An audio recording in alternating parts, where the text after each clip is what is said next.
నమస్తే. Welcome to our channel. నేను మీ పద్మావతి. గత 2, 3 రోజులుగా ఓ వార్త సంచలనాన్ని సృష్టిస్తుంది. అయితే తన భార్యని కుక్కర్‌లో ఉడికించి ఏ విధంగా అయితే కిరాతకంగా ఆ పీసెస్‌ని కట్ చేయడమే ఒక ఎత్తయితే, ఆ పీసెస్‌ని ఎండబెట్టి దాన్ని పౌడర్ చేసి లేక్స్‌లో కలిపాడు అనే విషయం ఎంతైతే కలకలం రేపుతుందో హైదరాబాద్‌లో, ఇప్పుడు తనకి సంబంధించిన మరో కోణంలో కూడా పోలీసులు ఇప్పుడు కేస్‌ని స్టడీ చేస్తూ వస్తున్నారు.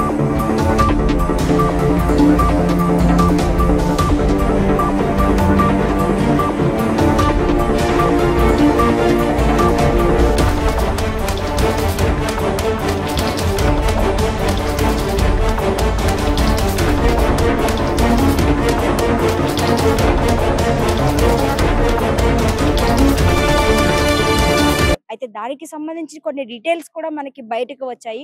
అయితే ప్రస్తుతానికి ఈ గురుమూర్తి అనే పర్సన్ ఎవరైతే ఉన్నారో అసలు ఈ కేస్ గురించి డీటెయిల్డ్‌గా మాట్లాడుకోవాలి అంటే తనొక army officer. Retired army officer and ప్రస్తుతానికి ఆయన డీఆర్‌డీఎల్‌లో సెక్యూరిటీగా వర్క్ చేస్తున్నారు. మరి అలా వర్క్ చేస్తున్న ఆయన తన భార్యకి, తనకి మధ్య ఉన్న వివాదాల వల్ల ఆమెని ఎప్పటినుంచో చంపేయాలని ఒక ప్లానింగ్‌తోని, ఒక పథకంతోనే ఇదంతా చేశాడని పోలీసులు వాంగ్మూలం ఇస్తున్నారు. అయితే ఇదంతా స్టార్ట్ అవ్వడానికి రీజన్ ఏంటి అనే దానికి కోణంలో పరిశీలిస్తే గనక అతని గురుమూర్తి అనే వ్యక్తి ఎవరైతే ఉన్నారో తనకి అనుమానం అనేది ఉంది. అనుమానం అనేది ప్రతి మనిషికి అనుమానం అనేది ఉంటుంది. బట్ అది ఎంత వరకు ఉండాలో అంతవరకే ఉండాలి. బట్ ఇతనికి కాస్త ఎక్కువే ఉంది వాళ్ళ ఆవిడ మీద. అందుకని ప్రతి చోట కూడా సీసీ కెమెరాస్ ఉంటాయి. అండ్ దాంతో పాటుగా బెడ్‌రూమ్‌లో కూడా సీసీ కెమెరాలు ఉన్నాయి. అంటే బెడ్‌రూమ్‌లో కూడా ఒక పర్సన్ సీసీ కెమెరాస్ పెట్టాడు అంటే ఆ మనిషికి ఎంత అనుమానం ఉందో అనే కోణంలో కూడా మనం ఆలోచించొచ్చు అని అనేసి అంటున్నారు. అయితే ఇప్పుడు వచ్చిన సంఘటన ఏంటి అంటే, ఇప్పుడు ప్రస్తుతానికి ఆ పిల్లలు సంక్రాంతికి ఈయనకొక ఇద్దరు పిల్లలు కూడా ఉన్నారు. పాప, బాబు అని చెప్తున్నారు. అయితే వాళ్ళిద్దరిని కూడా సంక్రాంతి ఎప్పుడైతే స్టార్ట్ అయిందో, సంక్రాంతి సెలవుల కోసం వాళ్ళ పేరెంట్స్ వాళ్ళ ఇంటికి పంపించారు. అక్కడే ఉంచిన సమయంలోనే వీరిద్దరి మధ్యన చిన్నగా గొడవలనేవి స్టార్ట్ అయ్యాయి. ఆ గొడవల కారణంగా అతను క్షణికావేశంలో కోపం ఏదైతే వచ్చిందో, ఆ కోపాన్ని కంట్రోల్ చేసుకోలేక ఆమెని చంపేశాడు. చంపిన తర్వాత నెక్స్ట్ స్టెప్ ఏంటి?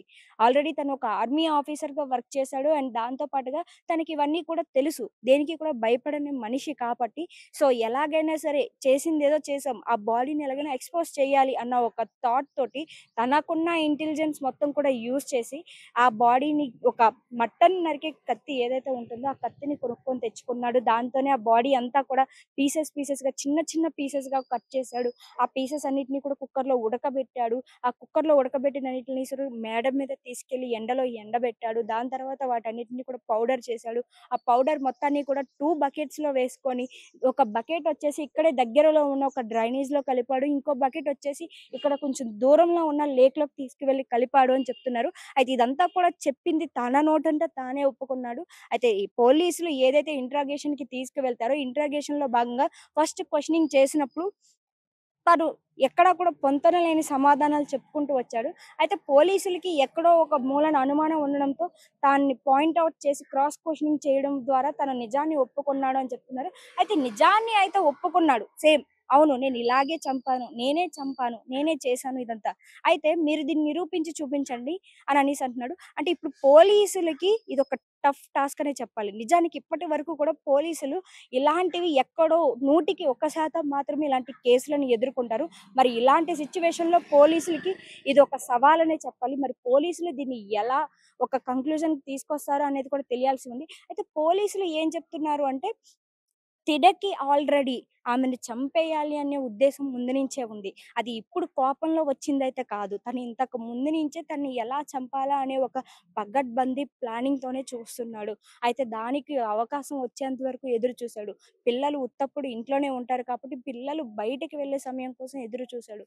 కాబట్టి ఆ సమయం కోసం ఎదురు చూసి దానికి సంక్రాంతి ఒక్కటే కరెక్ట్ సమయం అని ఎంచుకొని సంక్రాంతికి పిల్లలని వాళ్ళ అమ్మమ్మ వాళ్ళ దగ్గరికి తీసుకువెళ్ళి అక్కడ వదిలేసి వచ్చాడు. ఆ తర్వాత ఈమెని ఎలా చంపాలా అననేసి ఒక పథకం ప్రకారం ప్లానింగ్ గీసుకున్నాడు. దాని తర్వాత దానికంటే ముందు వాళ్ళిద్దరూ కలిసి సినిమాకి వెళ్లారు. తిరిగి వచ్చారు. ఇదంతా కూడా చూస్తున్నారు. అయితే సీసీ కెమెరాలో వీళ్ళిద్దరూ బయటకి వెళ్ళినయి, బయటకి మళ్ళీ తిరిగి ఇంటికి వచ్చినయి కూడా పోలీసులకి అంతా కూడా ఫుటేజ్ అనేది దొరికింది. కానీ తర్వాత ఆమెను ఎప్పుడైతే చంపారు అని అంటున్నారో సీసీటీవీ ఫుటేజ్ క్లారిటీగా పరిశీలించినప్పటికీ ఇతను చంపాడు అని పర్టిక్యులర్‌గా చెప్పడానికి పోలీసులకి కొన్ని ఆధారాలు దొరికాయి అని చెప్తున్నారు. తిను ఏ విధంగా అయితే అవును నేను చంపాను అని చెప్పాడో, అదే విధంగా తనకి ఆధారాలు ఏమైనా దొరికాయా అంటే, తిను ఆమె భార్య లేను సమయంలో ఎప్పటినుంచైతే ఆమె కనిపించడం మానేసిందో, అప్పటినుంచి ఈయన కొంచెం సస్పెన్సివ్‌గా కనిపించడం, దాంతో పాటుగా తిను ఇంట్లో నుంచి బయటికి, బయట నుంచి ఇంట్లోకి కొన్ని వస్తువులను తీసుకురావడం, తీసుకువెళ్ళడం, కొన్ని వీటితో కొన్ని కవర్స్‌తో కావచ్చు, ఒక బకెట్‌తో కావచ్చు, కొంత ఏం తీసుకెళ్తున్నారో కూడా కనిపించకుండా దాచి, దాచి తీసుకువెళ్ళి మళ్ళీ అవి లేకుండా చేతిలో అవేవి కూడా లేకుండా తిరిగి రావడం. ఇవన్నిటిని కూడా ఒక ఆధారాలుగా తీసుకువచ్చి ఒక లైన్‌లో పెట్టి ఓకే. తిను చెప్పిన దానికి ఇవన్నీ కూడా మ్యాచ్ అవుతున్నాయి. అంటే తిను చంపాడు అనే ఒక ఆధారానికి వచ్చారు. అయితే ఇప్పుడు మాట్లాడుకోవాల్సిన విషయం ఏంటంటే, తిను చంపాడు అని తిను నోటితో చెప్పిన విషయం ఎక్కడా కూడా మనకి కోర్ట్ అనేది తీసుకోదు. ఎందుకు అంటే, ఇప్పుడు పొరపాటున ఇప్పుడు తను అవును నేను చెప్పాను అని అనేసి తను కోర్ట్‌లో చెప్పినా కూడా, మళ్ళీ తను వెంటనే మాట మార్చేందుకు అవకాశం ఉంది. ఎందుకు అంటే, పోలీసులు నన్ను బలవంతంగా చెప్పించారు. లేకుంటే నన్ను మెంటల్‌గా టార్చర్ చేశారు. ఆ టార్చర్‌ని నేను తట్టుకోలేక, అవును నేనే చంపాను అని నేను ఒప్పుకోవాల్సి వచ్చింది. ఇదంతా కూడా పోలీసుల వల్లే జరిగింది అని అనేసి ఆహ్, గురుమూర్తి ఎవరైతే ఉన్నారో కోర్ట్‌లో ఈ విధంగా తను మాట మార్చినా కూడా తనకి ఈ కేస్ నుంచి ఉపశమనం అయితే దొరుకుతుంది. మరి అందుకని పోలీసులకి ఇప్పుడు తిను చెప్పిన మాటలే కాకుండా దానికి తగ్గ ప్రూఫ్స్, దానికి తగ్గ ఎవిడెన్సెస్ కూడా తీసుకురావాలి. ఎందుకంటే న్యాయస్థానం ఎప్పుడూ కూడా ఒక మనిషి మాటల కన్నా అక్కడ కావాల్సిన ప్రూఫ్స్‌ని, ఆ ఎవిడెన్సెస్‌ని మాత్రమే చూసి న్యాయం అనేది చెప్తుంది. మరి ఇందు మూలంగా ఇప్పుడు పోలీసులకి ఇది టఫ్ టాస్క్ అనేది చెప్పాలి. అయితే ఈ విషయంలో పోలీసులకి ఒక ఉపశమనం కూడా దొరికింది అని చెప్తున్నారు. అయితే ఏమంటున్నారంటే ఇప్పుడు మనకి ఏదైతే ఉందో ఆమె డెడ్ బాడీకి సంబంధించిన ఏవైనా కొన్ని వివరాలు గాని, లేకుంటే ఆమె డెడ్ బాడీకి సంబంధించిన కొన్ని పార్ట్స్ గాని ఏమైనా దొరికితే అప్పుడు మనం చెప్పగలము అని అనేసి అంటున్నారు. అయితే పోలీసులకి ఈ కేసుకి సంబంధించిన కొన్ని ఆధారాలు కూడా దొరికాయి అని చెప్తున్నారు. అయితే మనం గతంలో సినిమాల్లో కూడా చూసి ఉంటాం. ఒక మనిషిని చంపిన తర్వాత ఆ డెడ్ బాడీకి సంబంధించి ఏ విధమైన క్లూస్ దొరకకపోతే ఒక ఎలక్ట్రికల్ డివైజెస్‌తో ఆ డెడ్ బాడీకి సంబంధించిన క్లూస్‌ని సంపాదించడానికి ట్రై చేస్తూ ఉంటారు. అయితే అవన్నీ కూడా మనం సినిమాల్లో చూసి ఉంటాం. For the first time present ఇప్పుడు హైకోర్టు ఈ ఎలక్ట్రికల్ సంబంధించిన ప్రతి ఒక్క ఆధారాన్ని కూడా హైకోర్టు తీసుకోవడానికి సిద్ధమైంది. ఎందుకంటే ఒకప్పుడు మన న్యాయస్థానంలో ఇదనేది లేదు. ఒక పర్సన్ చెప్పే మాట గాని, లేదా దానికి సంబంధించిన వివరాలు వేరే వాళ్ళు సాక్ష్యం చెప్పడం గాని, దానికి సంబంధించిన వస్తువులు దొరకడం వరకు మాత్రమే తీసుకునేవారు దీనికి ఆధారంగా.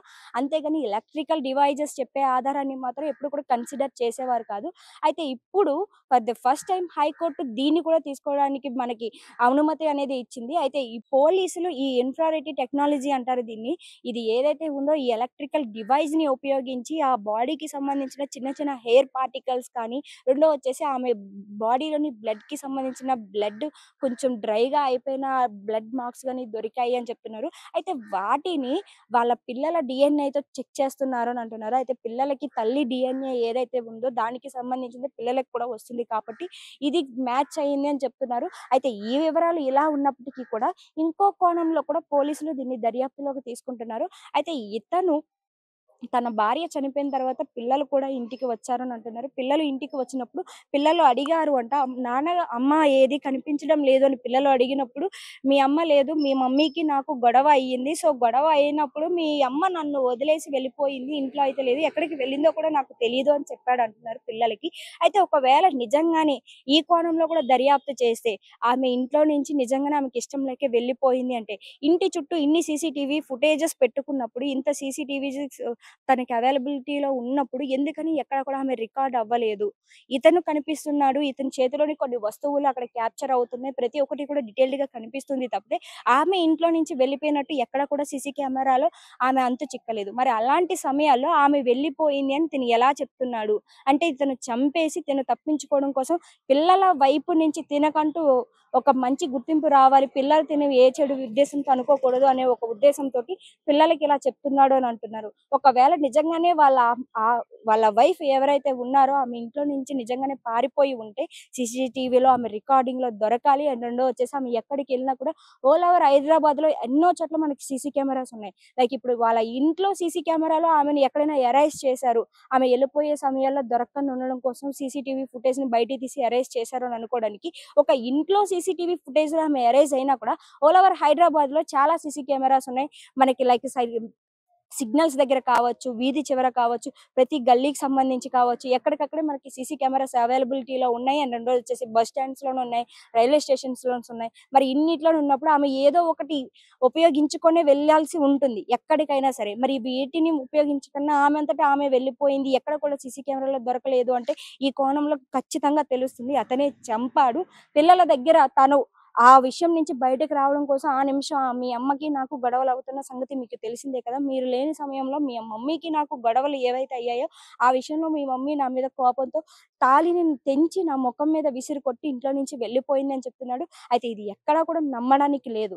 అయితే ఈ కోణంలోనే తనని దర్యాప్తు చేసి పోలీసులు కొంచెం సీరియస్‌గా ఇంట్రాగేషన్ చేసినప్పుడు తను నిజాన్నయితే ఒప్పుకున్నాడు గానీ, అవును నేను చేశాను, నేను చంపాను, మీరు రుజువు చేసి చూపించండి, సాక్ష్యాధారాలు తీసుకురండి, తీసుకెళ్ళి కోర్ట్‌లో ప్రొడ్యూస్ చేయండి, నేనే ఒప్పుకుంటాను అని అనేసి ఒక యాటిట్యూడ్ అయితే ఏదైతే ఉంటుందో ఆ యాటిట్యూడ్‌ని చూపిస్తూ తను చేస్తున్నాడు. మరి ఈ కేస్‌ని ఎలా ఫాలో అప్ చేసి పోలీసులు దీన్ని ఒక కొలిక్కి ఎలా తీసుకొస్తారనేది మనం కూడా చూడాల్సి ఉంది. అయితే ప్రస్తుతానికి ఎక్కడ చూసినా కూడా భార్యాభర్తల మధ్యలో వచ్చిన గొడవలతో భర్త భార్యని చంపాడు లేదా భార్య భర్తని చంపింది అనే ఈ కేసులన్నిటిని కూడా ఒక రకంగా అనుమానమే వీటన్నిటికి దారి తీస్తుంది అనే ఒక కోణంలో ఆలోచిస్తున్నారు. ఈ అక్రమ సంబంధాలు అనేవి ఏవైతే ఉన్నాయో అవి ఇప్పుడులో కావచ్చు, లేకుంటే ఎప్పుడో గతంలో ఉన్న అక్రమ సంబంధాలు కావచ్చు, లేకుంటే ఒక అనుమానం అనేది ఏదైతే ఉంటుందో తనకి ఎటువంటి ఏ సంబంధాలు లేకపోయినా కూడా ఒక అనుమానం అనే ఒక డిసీజ్‌తో వాళ్ళు దీని గురించి బాధపడుతూ, ఆలోచిస్తూ ఇంకా ఎక్కువ కోపోద్రిక్తులై వాళ్ళ మనసుని గాని, వాళ్ళ మైండ్‌ని గాని వాళ్ళని వాళ్ళు కంట్రోల్ ఉంచుకోలేక